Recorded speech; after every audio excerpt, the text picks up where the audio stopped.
Luto tayo guys ng sarsyadong bangus. Prituhin muna natin yung bangus. Magpainit na ako ng used oil dyan. Pag nagprito ako ng apoy, pinapatay ko muna yung isda. Ay, ano ba ito? Nabaliktad na tuloy ako. Anyways, buksan ko na ulit yung apoy. Pag kailangan ko ng baliktarin, pinapatay ko muna yung apoy kasi delikado. Sigurado, gira patani. Aray. Igo nga nga may panagang. Asay pa kung maray. Lupig pa imong ging granada. Bago ko pa makakarida, igo ka na.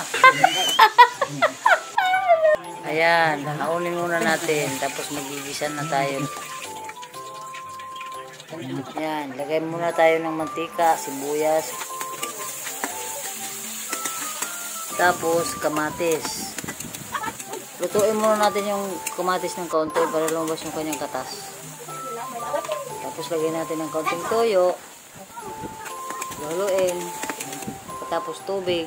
Tapos, magic sarap. Yan. Pagkakulo, lagay na natin yung isda. Sarap itong ganitong luto, guys. Gusto ng mga anak ko. Pakuluan muna natin ng kaunti. Tapos, baliktarin. Lagyan ko rin ito ng siling haba para medyo maanghang. Tapos, pakuluin lang natin ng kaunti. Yun na. Kain na tayo guys. Napakasarap.